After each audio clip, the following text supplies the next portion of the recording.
Weekend edition, everybody. Come on in, take a seat, join us. Let me go ahead and add Brit here.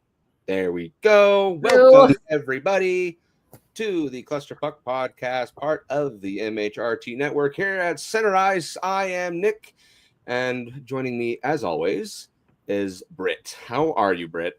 I am good. Sorry, Mac passed out in my room. We were watching the game, so I had to come to his room, so that's why I kind of look like I think it's really dark in here, like a prisoner of war. So that's all right. I actually just had one of my my lights burn out just the other day, gotta go buy some new ones. So I'm half lit as well. So I ruined my other one. I accidentally nailed it across the room, and apparently they didn't like that.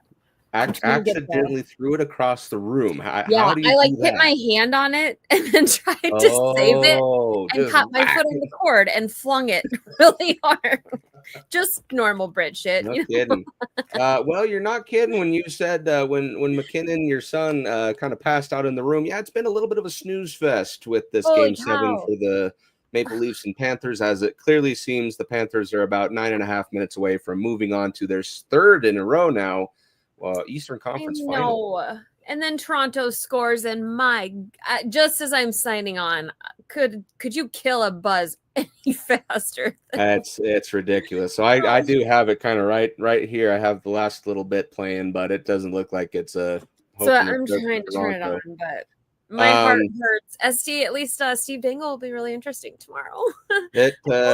I feel like Steve's stuff is better when the Maple Leafs lose. I know, and I hate that. That probably crushes which sucks to say. I like listening to them when they're happy, though. It's like the way that Adam's voice. I mean, you can hear the giddy in his voice. And after that Game 5, I thought the light was gone from the SCPN crew's life. But at least they got a little bit more extra hockey. I wish we could have had a little extra hockey. No kidding. But I guess Avs pretty much did the same thing, though, huh? Their dead Game 5 and then their comeback. Pretty much, yeah. I mean, speaking of, though, it kind of just reminds me. So Mitch Marner obviously being a free agent at the end of, it's looking like today. We're going to go ahead and talk about some free agents as well after we do the season grades. But since we still have some time before the real digging into the free agents, we'll talk about season grades for Avs players these next few weeks, as well as how the rest of the playoffs have been going, because there has been a lot of advancements since we've last talked. It's been wild. They're falling like flies now. We're down to, here in about 8 minutes, we're down to the final 4 teams, as we have a Western Conference rematch from last year between the Dallas Stars and the Edmonton Oilers, and then we're going to have a Eastern Conference, I guess, rematch as well between the Hurricanes and Panthers. So I think the Hurricanes are a different team this year, though. That should be. Will they play exciting or will it be boring? It's going to be very interesting. Yeah, and that kind of brings up my next question, Britt, as before we go into the kind of Avalanche grades for particularly the goalies. Obviously, it's been the same 4 teams now for the last couple of seasons. Mm-hmm. Is this something of a momentous? I don't know how to say it. Would you consider this to be momentum? Because all they needed, obviously, was to just get into the playoffs, and then the Jets turn on, or is this kind of just a coincidence? What would you think? I don't know, because it's not like you can say it's good coaching, because Leafs have a different coach. I think a lot of it is like desire. I struggle because is it Paul Maurice said he doesn't believe in momentum, like from game to game. I think Jeff Merrick, he doesn't believe in momentum. But I do think that a lot of teams have the belief that all we got to do is get to the playoffs. But I think it's that in a combination of like hunger. And that's what I look at the Avs and I look at the Panthers, and the Panthers seem to have maintained their hunger even after winning a cup so much more than the Avs. Hunger seems like an issue with the Avs since, you know what I mean? And they've had a little bit more what's the word, troubles, or they've been a little more cursed than the Panthers have been. But Matthew Tkachuk's been all but out since the Four Nations. So it's not like they haven't dealt with injury too. They lost Barkov for a while. Like, excuse you. Dog's just chewing on a cracker. And I don't know. My thought is this. Yes, the Avs made the magic run, won the cup, but we are now 3 seasons removed from that. Right? Or soon to be, 3 seasons removed. It feels distant at this point. It now feels distant to a part where, that kind of honeymoon period, the season after is gone. The second year you thought you had something, that's gone. You lose in the first round again is gone. The team's different, right? Yeah. I don't want to be kind of a conspiracy theorist about this, but I feel like that all does stem from the lack of a second line center. And Kadri was that guy for us, but as soon as he took off, it has been a struggle to find the replacement to do that because his chemistry with the team was amazing, and we just haven't found that perfect fit since. And it's hard though, because I struggle to think that he would have been as impactful and that there wouldn't have been newfound resentments with him if he struggled in that position with us after that season. You know what I mean? Yeah. I don't know. I keep telling myself to make a mental note of like how other teams, second line centers, how much they cycle that position. I don't know if it's an us thing, but you'd have to think that in every team it is a cyclical position because they're going to leave to be a number one somewhere else on any team who's not, sporting the best center in the league. You know what I mean? So I don't know. I don't know if it's just us, but yeah, I've gone back and forth on, imagine if we had kept Kadri and let Nuke go. The troubles, but also then you watch Nuke play one of his good games and it's like, how the hell do we do anything without this guy? It's incredible. And that's just it. Cause I feel like now with Landeskog being back, I would say 5 of your top 6 are really well solidified, right? It's just a matter of them having to show up. I'm talking, of course, about McKinnon, Landeskog, and Necas, and then Lehkonen and Nichushkin, those 5. It just seems like day in and day out, at least from what we've seen. We have a different look at this team and of the league and of loyalties in general in that going into the offseason, we now understand that other than McKinnon and Makar, literally no one is untouchable. If Mikko wasn't untouchable, it's crazy to think Nuke might be gone to find that second line center if we can find value in him. It's hard to think that anyone isn't, an option when it comes to filling that second line center, especially if we found the perfect, because I don't know that it's Brock and I don't know, you know what I mean? I don't know. And that's exactly right. And we'll talk about that here in the coming weeks, particularly with the forwards and with Brock Nelson and kind of what we think is going to happen with him. Before we do go on to the actual grades and stuff, don't forget, everyone, I forgot to do the main intro here, to like and subscribe, follow the MHRT network so you can get notified when shows like the Cluster Puck podcast go live. You can do so on the various social media platforms of your choosing. And if you want to follow us, you may do so at the Cluster Puck podcast on Facebook and at Cluster Puck Avs on Twitter, Instagram, and Threads. Okay, so kind of moving into the actual grades portion of the show. Obviously, it's not going to be terribly long this time around because it's just a few goalies we're going to be talking about. I think we're splitting them into goalies, forwards and defense, or defense forward. We're trying to figure out which one is better. But in this case, we're going to judge 4 goalies, Brit. Are we going to do all 4? Okay, I was going to say. Do all 4. So Kaapo Kähkönen and Trent Miner, having played 1 and 2 games respectively, unfortunately don't make the cut. Not a lot to judge them off of there. And they're Trent Miner got his trophy, though. He got his recognition. There you go. So okay, so let's kind of go from bottom to top as far as games played. So that means we're going to start with Justus Annunen. The obvious being he was traded midway through the season, right before Alexander Georgiev a week and a half later. 11 games, 6 wins, 4 losses, a 3.23 goals allowed average. and a save percentage, let me find it, of .872. Not great. So he played 10 games, right? 10 games. He played 11 games. I think he got relieved at one of them. I can't remember which. It was the game that he was supposed to have the big comeback, wasn't it? Something like that. Yeah, but 6-4 ultimately, but he did play the majority of another, but I don't think he got How was that not like 10 years ago? It feels like a long time removed, and which is crazy because it was just December, beginning of December or something like that when they were traded. I got constant like Georgia Vista live reminders from my little brother who's a Sharks fan, and he's like, I hate you, I hate him, I hate you. Why do they keep starting him? Funny. Take him back. That's funny. I was actually just surprised with a Macklin Celebrini jersey myself. So pretty pumped about that. He's a good kid. Mac is so in love with him. Mac just, and I'm like, you know what? Love him. Like, honestly, I love the Sharks. 6-1. You're just hoping for nothing but success. But in Eustace's case, he was traded to the Nashville Predators, where he did service as a backup for the rest of the season on a very fleeting Nashville Predators team where everyone thought they would do well, and they just if Saros can't save you, then Who's Sonnen certainly isn't going to. Yeah. So, Britt, what would your season grade be for Justus Annunen? Honestly, I feel like I just got to go with like a D+.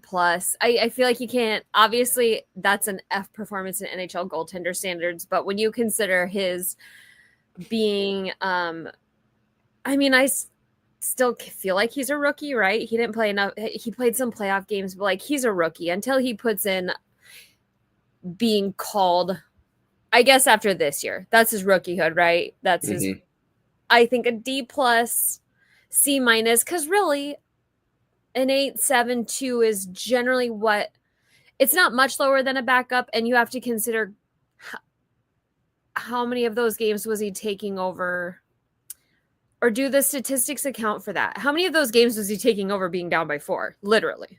I think there were, it doesn't say, but I do recall of a couple of them for sure, where he came in after halfway, so he doesn't quite get credit for playing.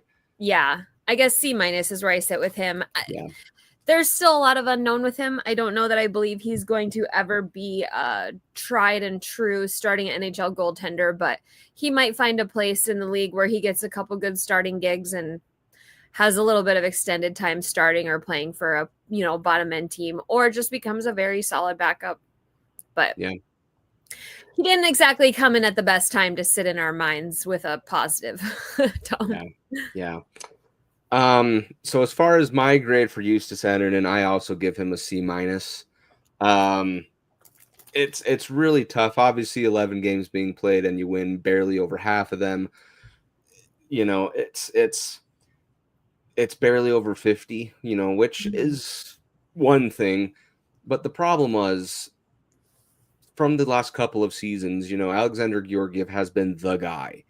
But whenever he was taking those breaks, we didn't have anyone that we could fully rely on in that backup position to actually get that done. We had Johansson, we had Prosvetov, and then Annunen. And so it doesn't quite, I don't want to say we're doing him a disservice by saying he wasn't good. Right. And we had a lot of big, not even expectations, but very big hopes for. Yeah. And he was kind of one of the pipeline guys. You know what I mean? That doesn't happen very often. That's the biggest disappointment is we've invested a lot of time in him. Exactly. Right. Because, as the Avalanche clearly are right now, they are not a pipeline deep team. They go out and get seasoned veterans or people with NHL experience already on the docket to then go and be a part of the team. And so for Justus to actually go through that farming process, he was supposed to be the guy, because we have never raised a goalie from childhood. You know what I mean? Like seriously. It's crazy in the history of the entire the only one now, I guess, that's kind of restarting that process is Nabokov. And that is from what I've heard there, I listened to a good discussion. I can't remember where, but they completely have reorganized, rethought, how they view goaltending, and they made that very clear. They drafted 3 goaltenders in the last draft. So Yeah. And one of those was in the first round, late first, early second. But we're dead ass serious right now about because you need it, right? And that's not to give any flack against Blackwood or Wedgwood, who, in my opinion, did a great job toward the end of the season. Yeah. But the problem is that you're exactly right. They only last so long. And in a world of goaltenders where there's only like maybe 4 or 5 lifelongers. Yeah. And my God, does it feel fleeting, the success in Colorado? Oh, yeah. And now you have something to where now Igor Shesterkin had signed a massive contract. They're going to be expecting more. Ass. Yeah, they're going to be expecting more pay. And so naturally, you're going to have to go and find those goaltenders who you can have for a long time. And for some of those people, must be, being us, the Avalanche, you're going to need to go to the extent of going through your pipeline again. And so it's going to be up to your coaching staff to get that done. Blackwood for 5 years, it might be perfect time. Nabokov, it sounds like they want him over here next year. He would do a year in the AHL, and then it might line up perfectly with Wedgwood. He's His not contract expiring. It's exciting, honestly. It's very exciting. Yeah. So going back to Justus Annunen, the reason I gave him the C- was, again, it wasn't because he was a failed experiment or anything like that. The problem is we, being the Avalanche, it's a timing thing. Mm-hmm. We needed to win now. We needed to have good goalies now. We can't afford in the time that we have to go and make these guys become better, like the Sharks. Let them percolate. And they tried. They really tried. They hesitated bringing him up as long as humanly possible. When we were all calling for it, we were all moaning to get him up, and they really couldn't delay it any longer. Exactly. So he kind of became a timing casualty where if he had more time, maybe, you never know. But unfortunately, his play at where his level was versus where the Avalanche are being or currently at, just wasn't there. And so that's where the trade happened. A good idea, of what they're going to get out of him. They may have said, we don't think that he's never going to be an NHL goalie, but not to the level in which they expect or will need. Exactly. Yep, that's exactly right. So C- for me. Okay, moving on now to probably who's going to receive the bulk of the chat. Playing 18 games, Alexander Georgiev, who was in his 3rd season with the Avalanche, having played a good chunk and winning at a very high percentage those first 2 seasons. But Brit, 18 games, 8-7 record, a 3.38 goals allowed. How is it not 4? Seriously, did one shutout skew all maybe, and then a save percentage of, get this, Brit, 0.874. 0.2 above the child. Yep. So not much better, unfortunately, as the statistics would show, which is unfortunately very strange for me, and I'll put it in the strange category because of those first 2 seasons where he was good. The numbers. He showed brief moments of absolute brilliance. That's the thing. I fought for him till the very, very bitter, disgusting end. And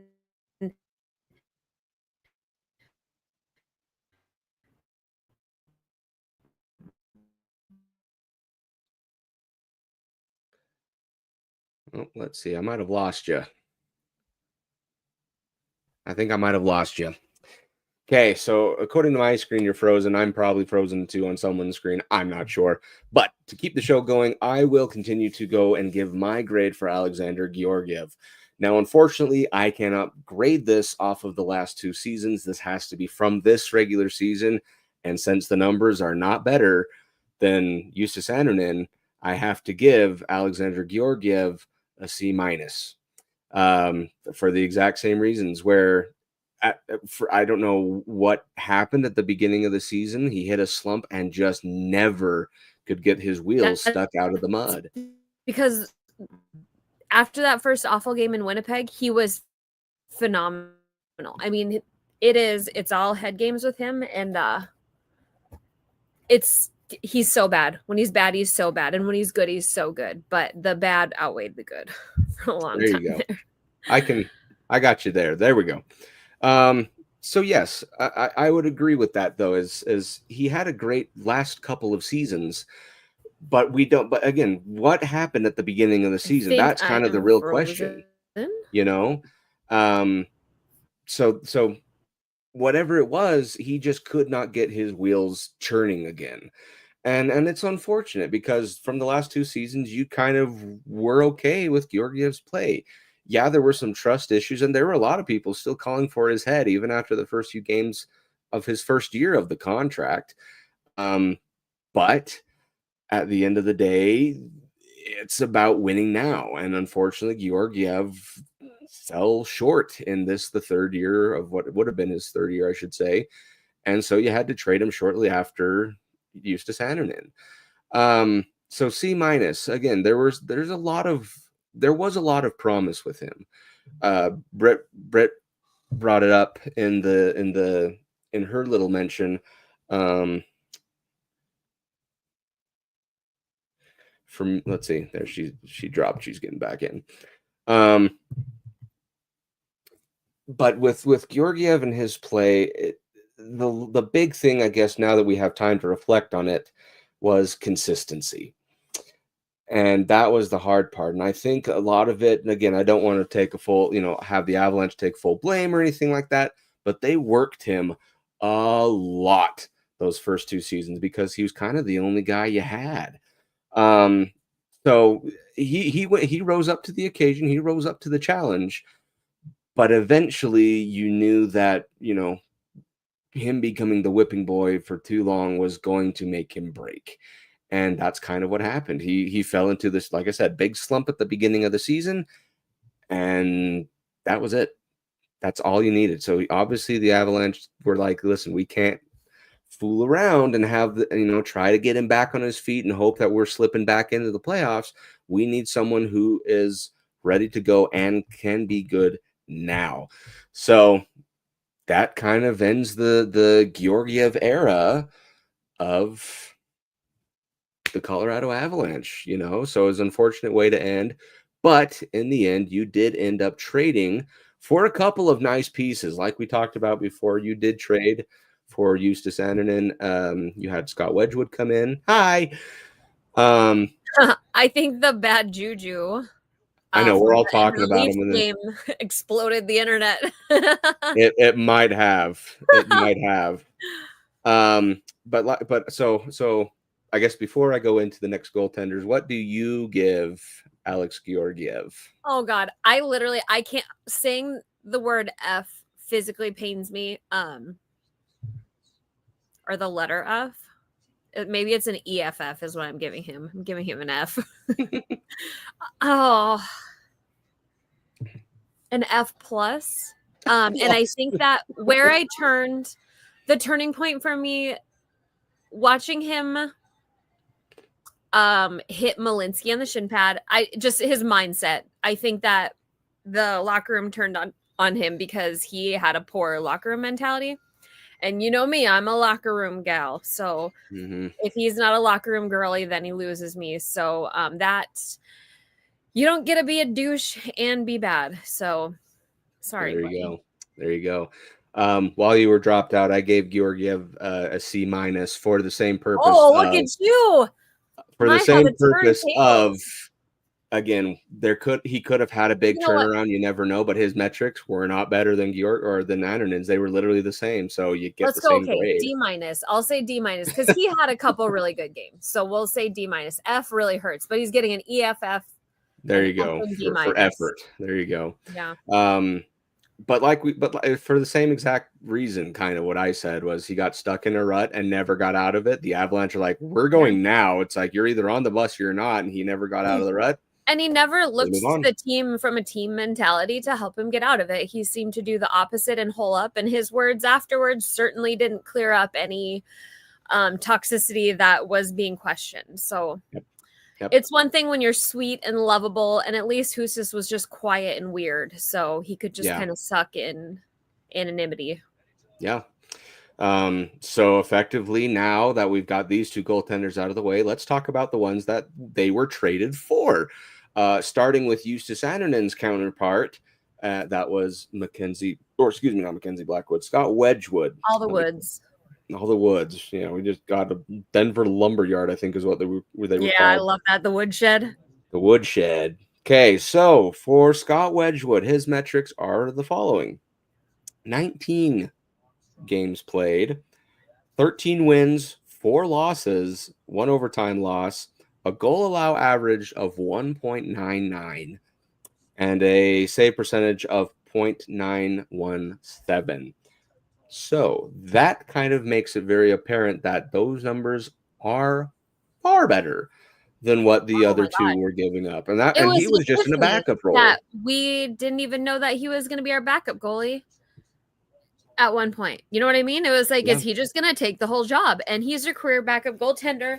Yet we were literally living in absolute bliss over a career backup goaltender numbers. Granted, he came in, not only did he play well, he settled the room. He settled the heart and soul of the team. He brought a peace and just a joy and a mentality that I think the locker room wouldn't have been able to continue without.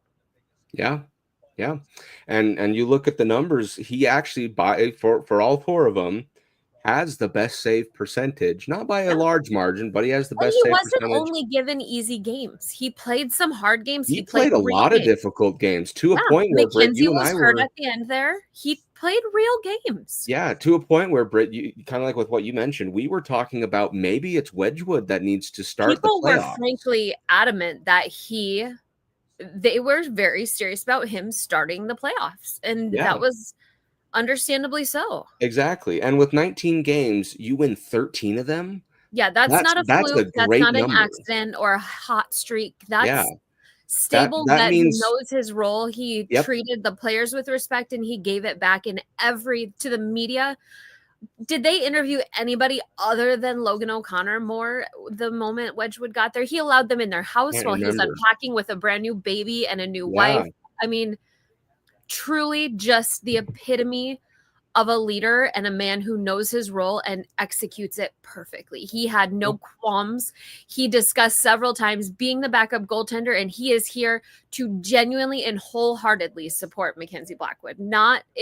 There's always going to be an essence of competition, but you could tell that he believed in Blackwood and he cared to see him succeed, regardless if that means that it gets him less games. And that's a beautiful thing. Look at what happened when you split Ullmark and Swayman up from that situation. Neither one of them has thrived in a way that they thrived together since. Mm-hmm.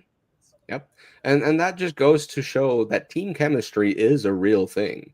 Everything. Especially when you have Blackwood, who has always been a good goalie, but never been able to establish himself as the guy. And having someone like Wedgwood behind you truly has to be game-changing for you. It has to be so important, especially guys like McKinnon, and that locker room, probably a little bit intimidating, maybe a little bit scary. I don't think McKinnon is giving warm-up hugs and, good vibe chit-chats before and after games in the way that Wedgwood can speak to people how they need to be spoken to. You know what I mean? So I can't imagine how much of an effect that's had on everyone in the locker room to add that voice. Yeah, and you're exactly right. I give him a straight A. I mean, A+ would have been the only way I felt he could achieve that is if he had stoned absolutely everything and taken over the starting position and kept us still in the playoffs to this day. Other than that, I think he did literally everything he could that you could ask of him and more.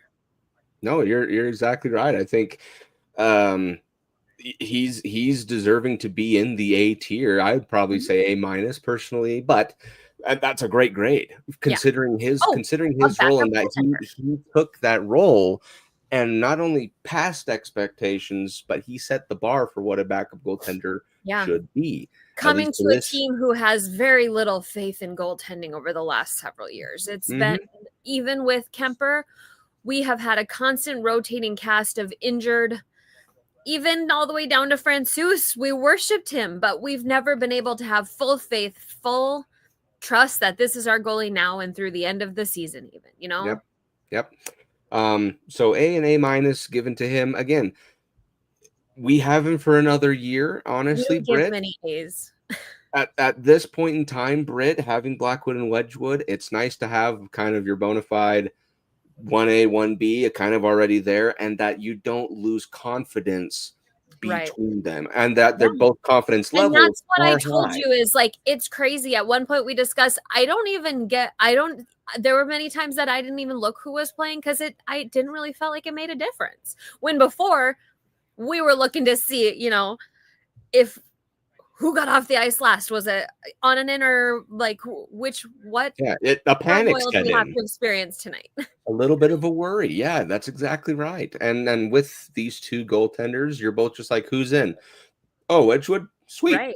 That's Just it. That completely was all it interchangeable. was. And it was exciting to see who's going to get to excel tonight, not Exactly. who's going to crash and burn tonight for Yep. us. Both of them had multiple shutouts, if I'm not Yeah. mistaken.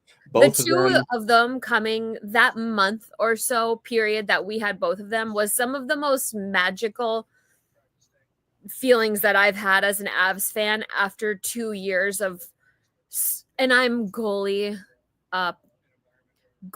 what's the word? I'm highly sensitive. I'm goalie sensitive, like very concerned with the goaltending. So it was truly like rocks off our backs to watch them for the first month. And it felt didn't have like to it. be Shesterkin and freaking Bobrovsky coming in and beating our goaltenders. Yeah, Just a no couple kidding. of backups from other places. Like, and I just, I don't know that you can put enough emphasis on the value he's brought as a human, and hopefully setting forth a new tone towards goaltenders and how the association continues this momentum through to the future, because we're seeing success in this, and clearly whatever we were doing in not valuing our goaltenders, never paying them, never seeming to put much emphasis on them in drafting, acquiring, or really even caring about them. It's like we always just played that we just need a serviceable goaltender that we win in spite of, and now we're realizing that we might have to lean on them, and we definitely leaned on them multiple times throughout the year and the series.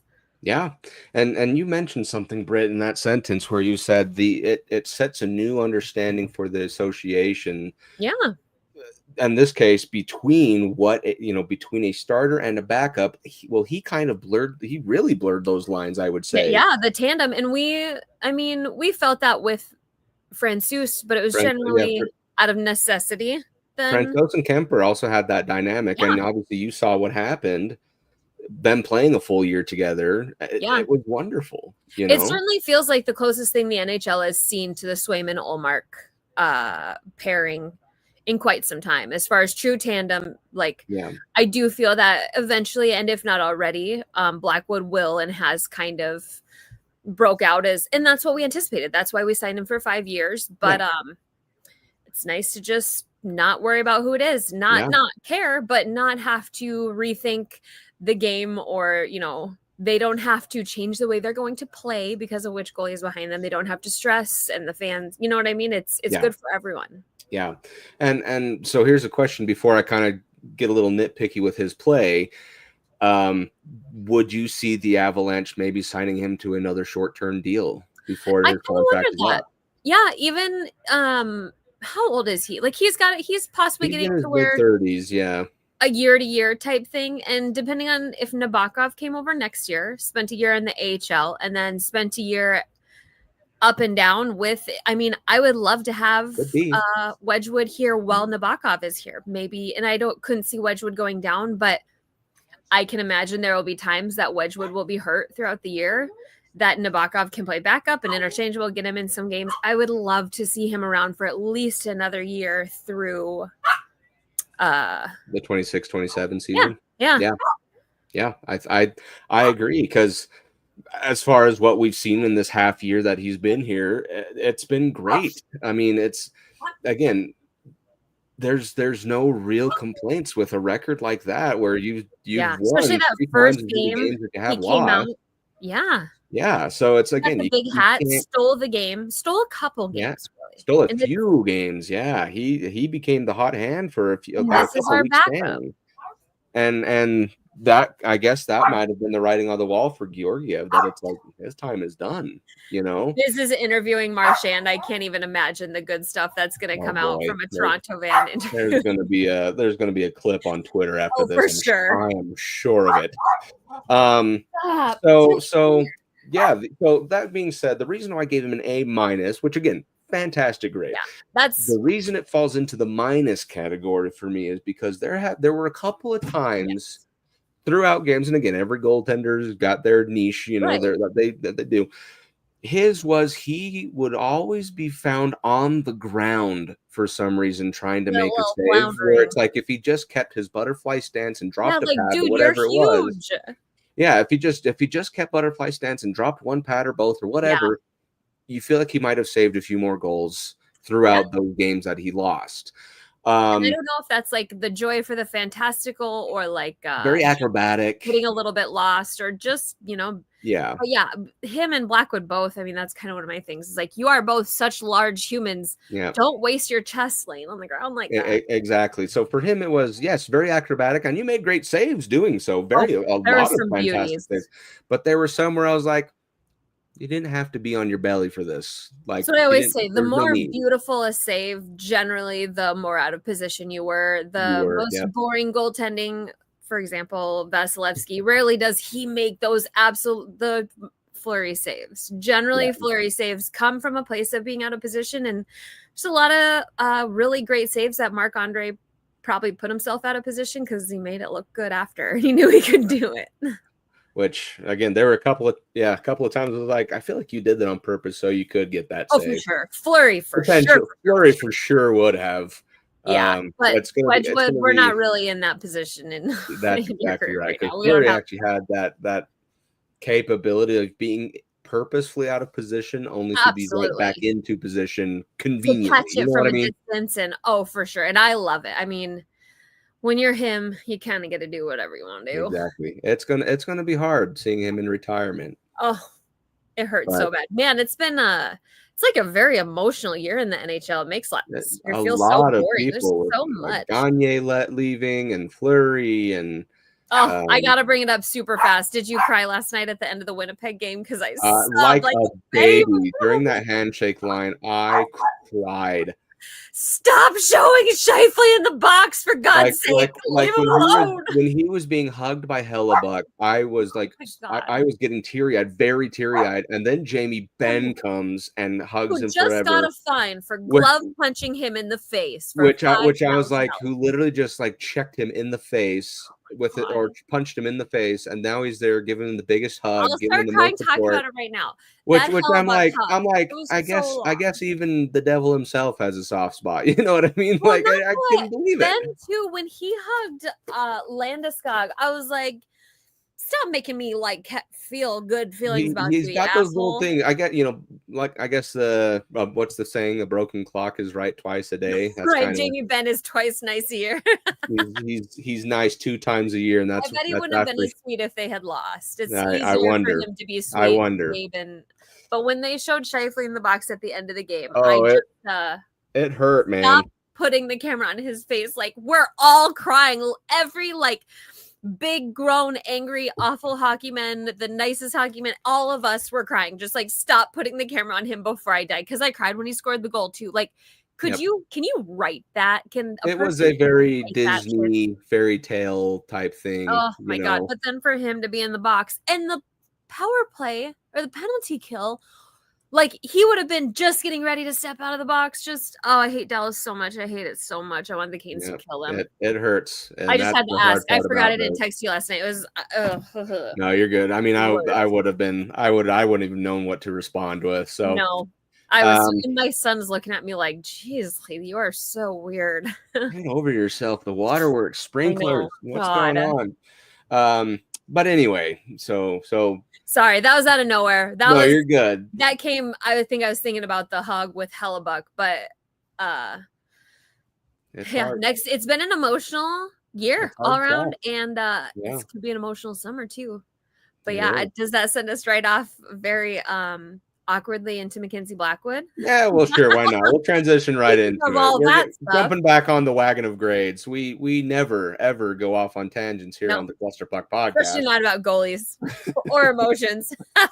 Okay, so A and A minus respectively for Scott Wedgwood. Now that brings us to the primary guy who became the talk of the town, and that was Mackenzie Blackwood.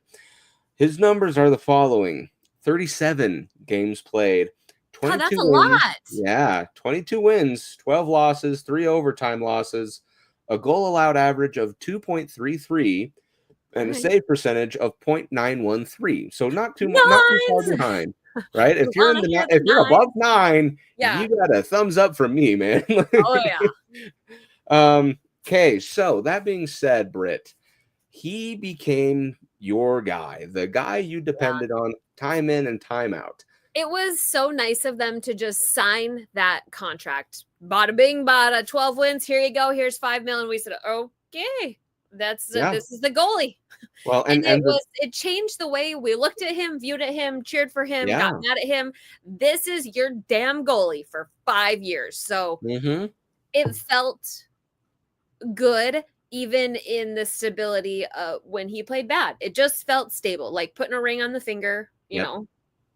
We felt it. I became really hooked and truly immersed in the Blackwood experience when he put together a string of like 8 or something, not 10 games that he allowed 2 goals or fewer, and they would win. That was right after 4 Nations, It was right after we acquired him, actually. Yeah, that might have even been from his first game. I don't know. It was but right around the New Year's. That was just like, I kept saying, this can't keep going on. Like, it's almost making me uncomfortable because it feels like the roof or the floor and the roof, they both have to fall off eventually, right? Like at some point in time. This is okay. At some point in time. So ultimately, though, the real concern when he was playing in that specific stretch, and there were losses that came, but that became the offense's problem, not the defense and goalies problem, I should say. Yeah. And that is kind of what solidified me saying, hey, I feel that no matter what, this tandem, specifically with Mackenzie Blackwood, will always keep us in the game. Yes, there will be duds, obviously. Not a liability, and we know that we don't have to score 5. We might have to score 3, but they're not going to just fall over dead. Yep, that's exactly right. 3 goals. They recover when they do. Exactly. My personal metric with you had a fine game. It wasn't good. It wasn't bad. Was if you allow 3 goals, 1 per period. That's kind of just a vibe. Right? That's kind of the basis that most people kind of judge off of. And he stayed below that, 2.33. He did. So and it felt the first time he let 4 goals and we're all like, oh shit, oh my god, like we were worried the wheels were going to fall off, but I believe I'd say that the biggest constant concern was please don't go to a shootout. Every time. Yep. Remember that one point we were going to a shootout and Blackwood was playing and we were both like, can you put the backup goalie in just for the shootout? Yeah, shootouts weren't exactly his cup of tea, but again, there were a couple times where he stonewalled have everything. 2 shootout wins at the end, right? Yep. And they were like the last 2 shootouts. So we were like, okay, like so it's you gotta possible, think that it's building his confidence. Especially when they made it so loudly obvious that it was his bugaboo. What I do find so strange though, and we'll get to grades here in just a minute. What I did find so strange though were in shootouts he was less than stellar, let's say. Yeah. But when it came to breakaway chances, he did a very good job. And so I would just sit there kind of confused and scratching my head going, well, what's different? It's just so different because you know that the player knows that there's no pressure behind them. So they just take their time. I hate the slow motion shootouts so much. The Svechnikov, you don't like that? Oh, it repulses me. It makes me want to puke. I feel like there should be like a line of bees flying behind them at a certain speed that if they go too slow. Yeah, that's what I love in beer league. We do a live shootout, like for penalty shots and stuff. So where you're being chased, or the whole team both teams line up at the blue line, and the player comes in like a regular. So they're all lined up. The red line, and the player that's taking the penalty shot, they take it from just in front of the red line, and they skate in. The second the player shoots, the rest of the team follows in behind them. So then if the goalie makes a save and it's loose, then it's a live play. If they score, then it's a goal. So it's kind of cool because the play continues after. So it just kind of forces in beer league, we do it for all penalties. So basically we don't just dick around forever. Oh, I get you. But I like that it forces you to be thinking beyond just me, goalie, because it's definitely an upper hand for the skater. So yeah. But yeah, I don't know if it's a mentality thing. I still am really strong on believing that they tried to tweak pieces of his game when he first got here, because there was so many shootouts that he made himself really small and sulked and went chest down. Even I remember talking about one of the shootouts that we won. I got the hiccups. I always get the hiccups. It's insane. He won, and like two of the 4 shots that he stopped or whatever were both flat pads on the ice. And they shot it on the ice, and they had the whole top of the net on almost every single shot. And it was just kind of lucky, and it was probably good for his mentality. But I do think that he struggled towards the end a little bit because they were tweaking something in his game, because he made himself small a lot. Yes. And you mentioned back, I'll get to that point while I'm giving him the grade. So let's go to the grades first. What do you think, Brit, Mackenzie Blackwood would receive for a grade? I think an A- is even a B. I think B+ is where I sit. Granted, he does get a different scale than Wedgwood or the other two. I think that for him to be at an A-, maybe if he had stolen a couple more games in the playoffs, it just felt like we really could have he was very, very, very good in the playoffs. But I can't say that he necessarily stole a game when we were failing to perform. You know what I mean? Yeah. And then along with those, and then the few issues that we talked about, but I still think that's a phenomenal grade, and I could not be more excited to have a B+ season under our belts with him. Yeah, I think so. So for me, I also will throw him into an A- category, the same as Wedgwood. Again, he turned the franchise around in tandem with Scott Wedgwood, and that's no small thing to do, especially with a struggling team that knows its playoff caliber. A stunted defensive core due to goalie trust issues. Exactly. So for him to come in and do that and perform the way that he did is great. Took a bulk of the load, performed with a 2 1/3 goals average. That's very good. The one thing that I did find interesting with him that shot him into the A tier was how composed he has been, especially when there's a lot of stress times where there's these grade A chances from the other team, stuff like that. He remained cool and collected. Yeah, it was incredible. Kind of psychotic at times, even. Yeah. The only thing that I would say that kept him from being a solid A or even an A+ for that extent, it just seemed like at times he I don't even know how to describe this. He overreached, right? When he's trying to make a glove save and literally overreached, where he was trying to make a glove save, but instead of going where the puck is going to be, his glove goes way too far and the puck just flies. Yeah, and they definitely end up being those. That's where you go to have save type goals. It felt like the goals that are scored on him are either phenomenal or like super soft. Yeah. So there were a couple times where I was like, and they were mostly in the dud games where you're like, okay, come on, clean this up, But every goalie's got those, right? So I can't really blame him. Very rarely did it ever feel like we lost a game because of him. Exactly. Right. So he kept you in the games, and that's all you really need with a talented forward and defensive first pairing that you currently have with the Avs. That's all you need. Exactly. Case in point, Darcy Kemper.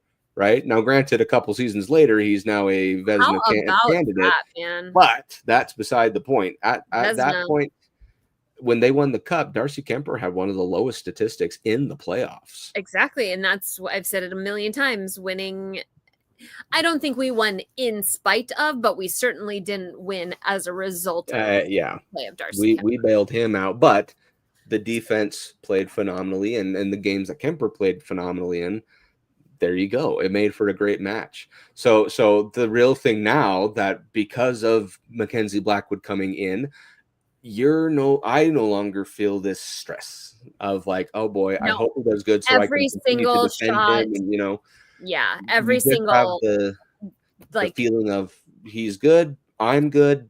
Let's yeah. worry about the forwards and defense. It's how about that going into the summer where we're not talking about Nuke or Gabe or goalies? Like, what the shit do we talk about for the next 2 months? At this point, we're going to talk about whole goalie mask designs and which one we think they rank as far as you don't best. get to talk about the Nuggets winning the championship. Yeah, that was the thing, wasn't it? They got a dramatic summer ahead of them. They do. But as far as goalies, though, with the tandem that we have, I feel very safe and comfortable with them. Especially when you consider what we were looking at last year, there was a whole lot of copium. Yeah. And that's just it, is you and I being the biggest we were defending Georgiev to a fault, right? Where we were just but and here's the thing I still want to have faith in him. Like, I know that he's still a good goaltender, but if he couldn't survive and thrive with the Sharks, going and getting your ass peppered in front of a young, fun team, there is nothing that a floundering, verging elite goaltender could ask for that better than that to get there. And he just sucked. He's going to be in the KHL probably next year because he didn't get and with those last couple of off seasons where we were talking about grades, we were really defending him. And I feel like that was kind of out of fear. I don't regret it, though. I will always support my goals because it was always at the current time. There's no you can't hate your goalie of how we knew what was going to happen in the future and whatnot. So and I don't it is what it is. Or McFarland for keeping him. Yeah, I mean, it is what it is. Clearly, in the end, you and I defended a effectively useless battle, but that's possibly negative. I think that he was a leech of fun in the locker room. Yeah, no kidding. But yeah, this offseason, I don't really have any reason to go and defend any goaltender because they were both great. So and that's what there was no concerns with him in the playoffs. I mean, at no point did I feel like it didn't even cross my mind that it would be time for. Yeah. And that's pretty amazing when you consider some of the goaltenders that people have been bitching to get pulled in the midst of playoffs. Yeah. Crazy stuff.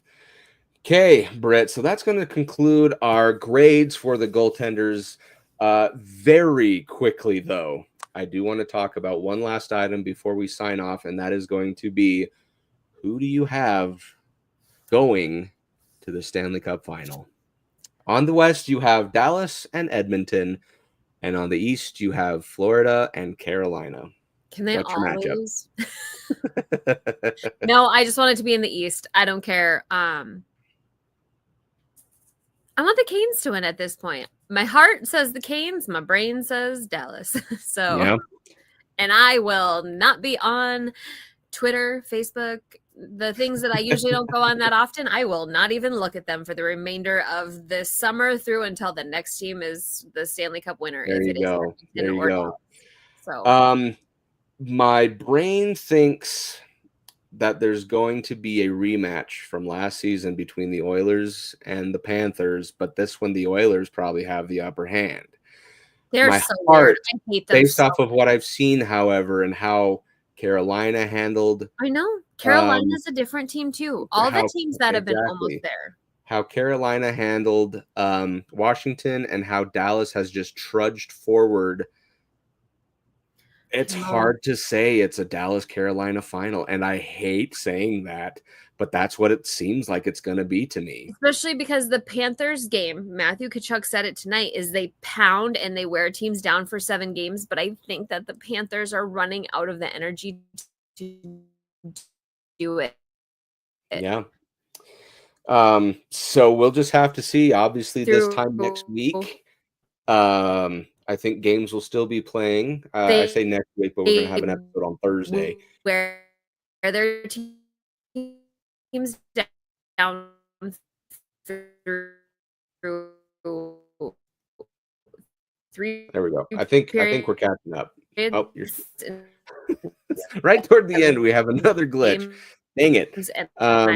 So I can't quite hear you, but as far as the Cup final or the Western Conference and Eastern Conference final, they will still be playing. So by this time on Thursday, when we actually do roll out another episode, we'll kind of talk about how far teams have gotten, what it all looks like, and then kind of make a revised maybe prediction at that point in time. But for now, I think I'm going to just, I can't deny what I've seen as far as momentum is concerned. So I'm just going to say Dallas, Tuesday, Carolina, Wednesday, Edmonton starts. Tuesday, Canes, Leafs. In the final. Panthers. There you go. Okay. So, Brit, I believe that's going to run us all the way to the end of this episode, unless you had anything else that you wanted to add.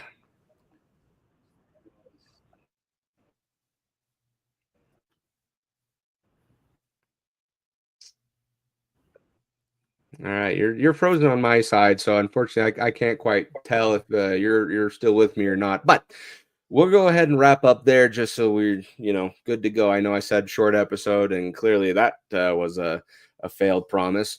So that being said, oh, there we go. Brit decided she's done.